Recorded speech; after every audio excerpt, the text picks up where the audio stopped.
Career निवडताना आपल्यासमोर बहुतेकदा दोनच रस्ते दिसतात, नाही का? एकीकडे IT सर्व्हिसेसची स्थिर नोकरी आणि दुसरीकडे स्टार्टअपचा तो रोमांच. पण थांबा, एक तिसरा, खूप मोठा आणि महत्त्वाचा मार्ग आहे ज्याबद्दल अनेकदा गैरसमज असतात. चला, आज आपण अशाच एका संधीबद्दल बोलूया जी अनेकांचं करिअर बदलून टाकू शकते. बघा, प्रत्येक प्रोफेशनल्सच्या मनात हा प्रश्न येतोच. IT सर्व्हिसेसची स्थिरता निवडावी की स्टार्टअपचा तो वेग आणि उत्साह. पण या दोन पर्यायांच्या पलीकडेही एक जग आहे. एक तिसरा पर्याय जो शांतपणे पण खूप मोठ्या प्रमाणात व्यावसायिक जगाचा चेहरामोहरा बदलत आहे. हे चित्र बघा. हे एका नवीन प्रवासाचं प्रतीक आहे आणि असाच एक करिअरचा नवा मार्ग आता खुला झालाय. हा मार्ग म्हणजे फक्त दुसरी नोकरी नाही, तर एका मोठ्या जागतिक प्रवासाची ही एक संधी आहे. तर हा तिसरा पर्याय आहे तरी काय? तो आहे ग्लोबल केपेबिलिटी सेंटर्स किंवा सोप्या भाषेत GCC. पण हे नक्की आहे तरी काय? आणि ते आज इतके महत्त्वाचे का ठरत आहेत? चला जरा खोलात जाऊन समजून घेऊया. तर मग GCC म्हणजे नेमकं काय? अगदी सोप्या भाषेत सांगायचं तर GCC हे एका मोठ्या आंतरराष्ट्रीय कंपनीचं असं ऑफिस किंवा केंद्र असतं जे तिच्या मूळ देशाबाहेर काम करतं. पण सगळ्यात महत्त्वाची गोष्ट लक्षात घ्या, ही कोणतीही आउटसोर्सिंग फर्म किंवा वेंडर नाहीये. हे थेट त्या कंपनीचाच एक अविभाज्य भाग आहेत. आता हे वाक्य बघा, किती सुंदर उपमा आहे ही.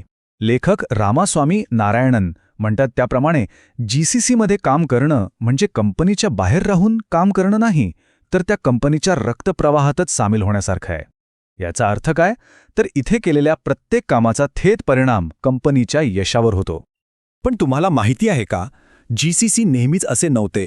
त्यांचा एक मोठा इतिहास आहे. चला, त्यांच्या या बदलाचा प्रवास पाहूया, म्हणजे त्यांच्याबद्दलची अनेक गैरसमज आपोआप दूर होतील. या स्लाइडवर आपल्याला GCCचा संपूर्ण प्रवास दिसतोय. सुरुवात झाली 1990च्या दशकात. तेव्हा हे फक्त खर्च कमी करण्यासाठी बनवलेले कॅप्टिव्ह सेंटर्स होते, ज्यांना आपण बॅक ऑफिस म्हणायचो.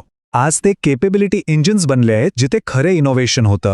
आणि भविष्य तर आणखी भारी आहे. 2030 पर्यंत ते सहनिर्मिती हब्स बनतील, जिथे कंपनीची मुख्य धोरणं तयार केली जातील.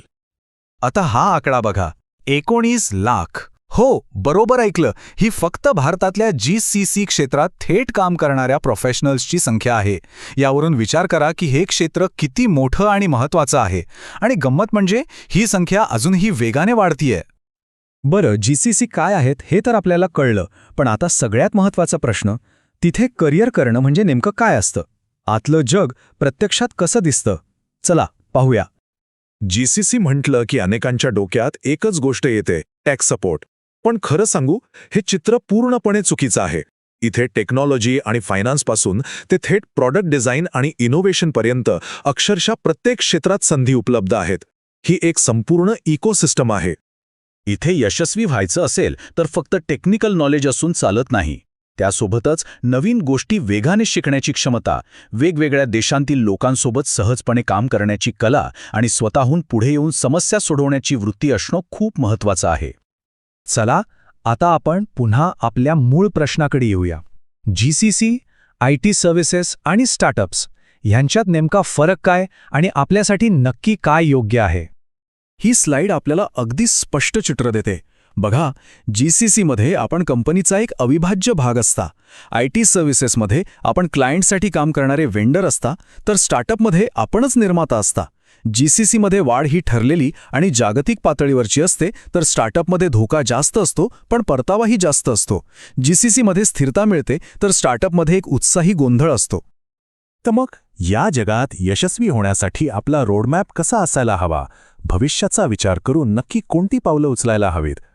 हे लक्षात ठेवणं खूप महत्त्वाचं आहे की भविष्य आहे सहनिर्मितीचं. याचा अर्थ काय?